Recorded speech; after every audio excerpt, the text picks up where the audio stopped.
বন্ধুরা, 25 বই নিয়ে 25 ভিডিওর যে পর্ব আমরা শুরু করেছি, তাতে আজকের বই কথা প্রসঙ্গে,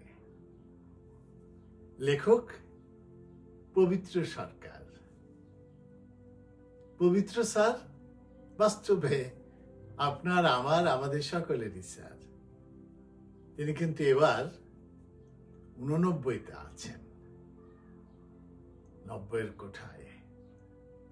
পবিত্র স্যার আপনারা সবাই জানেন, তিনি যাদবপুর বিশ্ববিদ্যালয়ের ভূতপূর্ব উপাচার্য।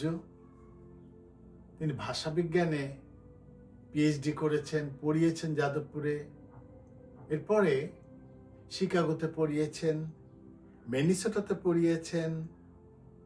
এবং পবিত্র স্যার হচ্ছেন সেই মানুষ যিনি জাপান সরকারের সম্রাট কর্তৃক, অথবা আমি যদি বলি শব্দটা এমন হওয়া উচিত ছিল, জাপানের সম্রাট কর্তৃক order of the rising sun,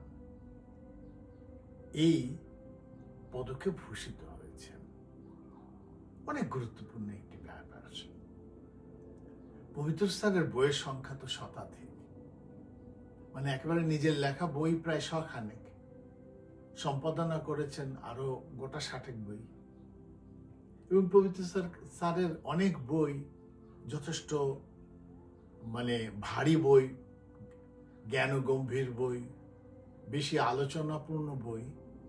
কিন্তু আমরা অনেকেই যেটি জানি না সেটি হচ্ছে পবিত্র স্যার কিন্তু অনেক বই লিখেছেন খুবই সরসতা দিয়ে, একেবারে সরল ভাষায় মজা করে করে আনন্দ দিয়ে তিনি বই লিখতে পারেন। তেমন একটি বই কথা প্রসঙ্গে, ছোট ছোট গদ্যের সংকলন এটি। তা আমি যখন ভাবছিলাম যে আমাদের এই ভিডিওতে আমরা পবিত্র স্যারের বইটি অন্তর্ভুক্ত করব, তখন প্রথমে চিন্তা করলাম কোথা থেকে প্রথমে একটু পাঠ করে শোনানো যায়, অথবা পাঠককে বলা যায় তিনি কি লিখেছেন। এই বইয়ের একদম শেষ গদ্য যেটি, আমি এগুলোকে প্রবন্ধ বলবো না, সেটির নাম উত্তম কুমার। উত্তম কুমার তার অনেক প্রিয় অভিনেতা, একেবারে পাগল ছিলেন তিনি। তো তিনি এক জায়গায় বলছেন, পুরোটা পড়তে গেলে তো একটু সময় লাগবে, তিনি বলছেন কে কত বেশি জনপ্রিয় হলো সেটি আসলে নির্ভর করে তার নামে কত বেশি মানুষের নামকরণ করা হয়েছে।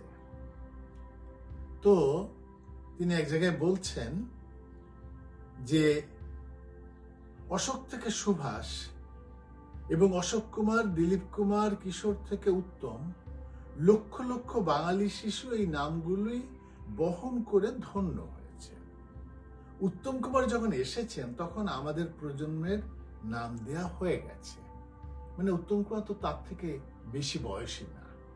তার ফলে উত্তম যখন একদম মানে প্রথম যৌবনে নায়ক হচ্ছেন, তখন তো তারা কৈশোর বয়স পার করছেন। এই জন্য বলছেন যে তাদের প্রজন্মের নাম দেয়া হয়ে গেছে। সেই জন্য এই জায়গাটায় হচ্ছে পবিত্র স্যারের ওই যে বললাম, মানে কৌতুক করার, মজা করার যে একটা ধরন, সেটি খুব সুন্দর করে এসেছে।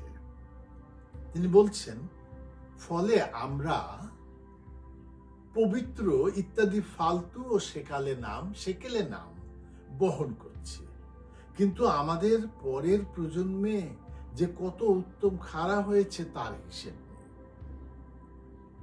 তারপরে আবার তিনি বলছেন, উত্তম এবং তার সঙ্গে অবধারিতভাবে কুমার, উত্তম চরণ, উত্তম কিরণ বা উত্তম ভূষণ নাম রাখার ঘৃণার্হ নির্বুদ্ধিতা কারো হয়নি।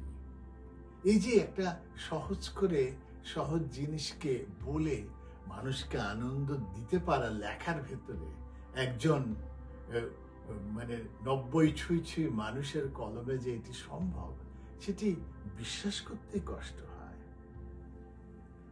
এরকম করে তিনি এই প্রবন্ধে অথবা গদ্যে উত্তম কুমারকে নিয়ে অনেক কথা বলেছেন।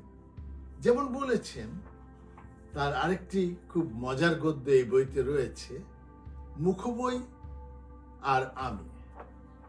113 পৃষ্ঠাতে এই গদ্যটি রয়েছে এবং এই গদ্যটি পড়েও আমি ভীষণ আনন্দিত হয়েছি যে তার মতো মানুষ তিনি কিন্তু স্বীকার করছেন যে না, প্রতিদিন তিনি একটু ফেসবুক করেন এবং প্রতিদিন মানে ফেসবুকে কে কি মন্তব্য করছে, একটি দৈনিকের পাতায় কিছু একটা লেখা, আর এই ফেসবুক অর্থাৎ মুখবই তাতে কিছু একটা লেখা, সেটার পার্থক্য কেমন, সেটার নেশা কেমন, এ সমস্ত জিনিসকে কিন্তু তিনি খুব সুন্দর করে বিশ্লেষণ করেছেন। যেমন আবার ফেসবুকের কেউ কেউ যে নাম করেছেন আনন গ্রন্থ বা ইত্যাদি ইত্যাদি, সেসব নিয়েও কিন্তু তিনি ইঙ্গিত করেছেন। তিনি বলছেন এটি এমন একটি পত্রিকা যার কোনো সম্পাদক নেই, আবার উল্টো দিক থেকে দেখলে তার হাজার সম্পাদক না থাকলে যা হওয়ার তাই হয়, যে যেমন খুশি লেখে, আর হাজার সম্পাদক হলে যা হয়, কেউ যেমন খুশি লিখে পার পায় না, সঙ্গে সঙ্গে পক্ষে বিপক্ষে তার হাজার মন্তব্য চলে আসে। এবং পশ্চিমবাংলায় এখন যা খুব জনপ্রিয়, নানা মতামতেরই একটা বিপুল উৎসব চলে। এই যে ফেসবুককে তার মতো একজন বয়স্ক মানুষ ইতিবাচকভাবে গ্রহণ করে